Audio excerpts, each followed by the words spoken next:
Central Methodist comes away with a 20-point victory. Your opening statement on the play of your team.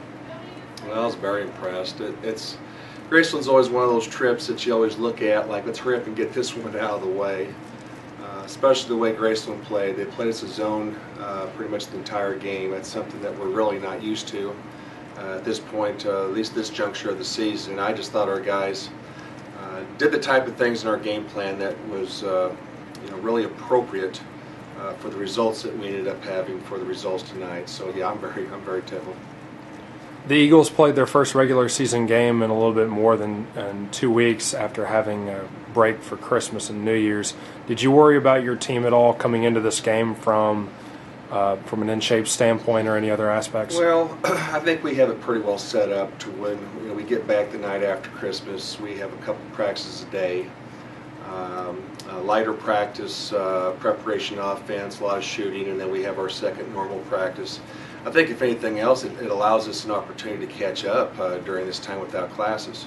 The exhibition game that we had against Northwest Missouri State was just phenomenal. We played, I thought, our best first half that we had the entire season, tying 35 intermission. We just kind of ran out of gas, the second half. But having that exhibition game at that time, I thought really helped prepare us for coming into tonight's ball game. The Eagles came out on a tear offensively in the first half, hitting 48% of its first half shots and building approximately a 9-point halftime lead. What did you see from your team in the first 20 minutes that had you feeling good about yourself? Well, the part that made me feel good was we stayed up the entire game. The part that always tends to concern us anytime we come here to Graceland is we might have a good start, then we had that little let up. Allows the team to come back and they go into intermission with a lot of confidence. I felt that not only just the 9-point lead at halftime was that a crucial aspect, but we came right out the second half and scored the first couple of buckets, and we even got that up to a 15 to 20 point game relatively soon, and that part was, I thought, very impressive for us to be able to play like that on the road. The Eagles hit over 56% from the field in the game and over 51% from behind the arc. Your team made 14 threes in the game on only 27 attempts. Did tonight's performance kind of remind you of some of your earlier teams that were very good from behind the arc? Well, this team's a good team behind the arc. There's always a lot of things that remind you of past teams, but when a team shoots as well as we did today, it makes our coaching staff look better. I mean, there's no question about that. And did we shoot the ball? We had a couple guys come off the bench, Caleb Shaw and Rob Mason. To have a couple guys come off the bench and knock those threes down like that is crucial when a team sits in that zone the entire night. And of course, you had Melvin, who's shooting just phenomenal this year. In fact, I think if he's not the best player in the conference at this point, I'd be curious to see who is. He's just a complete player. But with E. Frank dishing out all the assists that he had tonight, he was very unselfish, very alert to the needs of the team, who was the hot hand. And boy, I tell you what, they look very good for this early in January. And it's going to be important for us to keep that focus to enable us to keep playing like this. But you have spurts. And we most certainly had a couple spurts this year where we didn't shoot the ball that well. But I'm glad that they saw what they're capable of doing with the confidence that they showed tonight. Central Methodist was dominant not only from the backcourt but in the paint. Melvin Tillman was his usual productive self offensively, tallying a game-high 19 points, while Elliot Black poured in 17 in the paint. Your thoughts on those two players? Yeah. Well, I mean, they've been very consistent all year. I mean, you look at the numbers, they've led us in scoring. They're both in the top 8, 7 maybe in the conference in scoring, so they've both been very consistent. Two very different players. Mel creates all his from the outside. Elliot's mostly all on the inside. Melvin's a finesse player. Elliot's a power player. They work well together, but they work well within the scheme of our team because they don't get theirs unless the rest of the team does their role. And tonight, my hat's off to the entire team because everyone stepped up and played the role that they were supposed to play. our goal was to dominate the boards. I felt that when we're successful, we dominate the boards, and we did that from the start. I think it was like a 13 rebound spread, and when you're a smaller team like we are, that's important. We had a few more turnovers tonight. I thought at times we kind of rushed some of our possessions, but I think we made up for it on defense, and the rebounding side was definitely a big plus for us. So there's no question it was an entire team effort tonight. With tonight's victory by Central Methodist, you also pick up career win number 500. As the clock counted down in the final couple of minutes and you sensed the victory, what was going through your mind? Well, I'll be honest, the 500 wins is nice. It wasn't probably as sweet. It would have been more sweet had it been first semester against Mid-American Nazarene or Columbia. It wasn't as sweet maybe with going against Graceland since my son Matthew's coaching.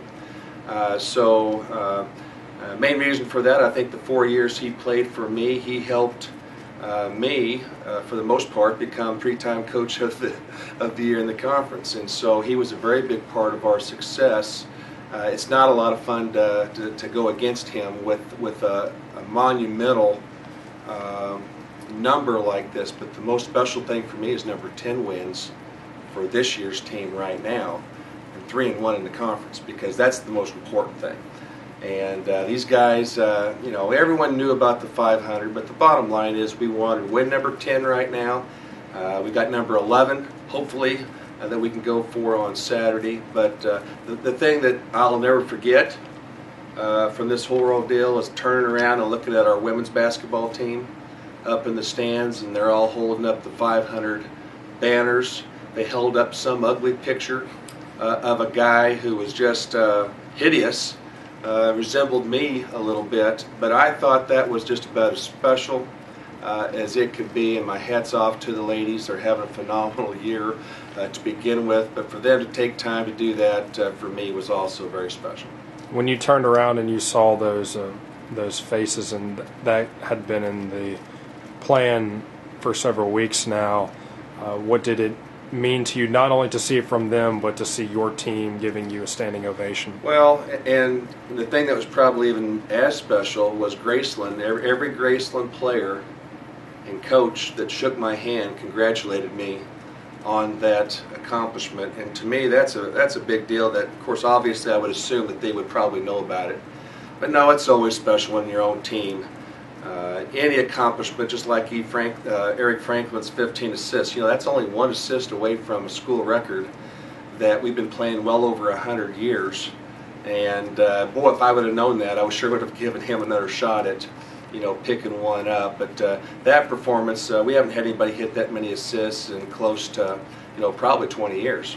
And that was impressive, and I think this is a big night for him, much more than a 500 would be for me. And but the 10 wins right now, I think, is the most important thing for us.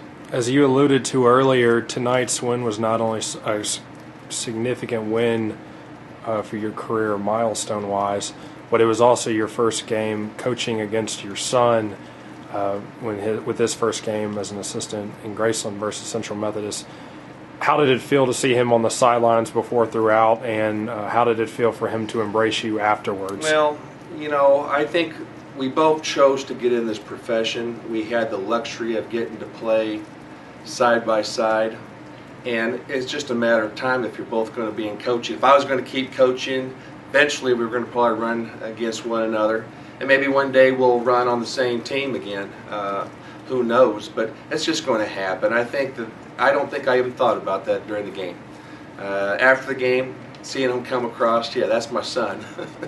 But during the game, that wasn't part of it. It was Central Methodist against Graceland, and that's how we approached it. And I'm sure that's how he approached it. And this would have been a bittersweet for him too.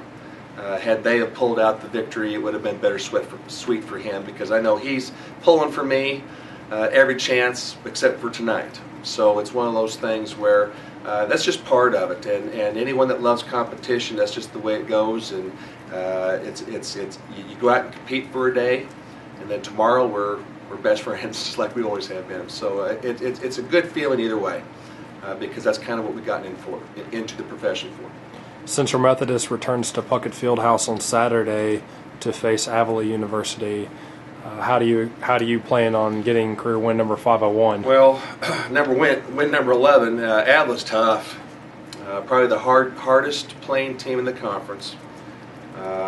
One of the teams that really gives us problems because they match up so well with us. We're going to have to really be on our toes Saturday. That's one team that I know if we come out and do the things that we need to do and we pull out the win, we're on our way.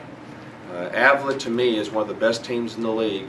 They've had a couple of bad stretches with some losses, but there's not a team in the league or really any other team we play that's going to play harder than Avila does. And I thought last year we played them once. They beat us over 20. The second time we managed to beat them on a last-second shot. And you're looking at pretty much a lot of the same guys back. It's going to be a dogfight. And we better come out ready to play, or else we're going to not. The high that we're on right now is going to be a quick low. But I think these guys are going to be ready to play. I think we'll be good to go.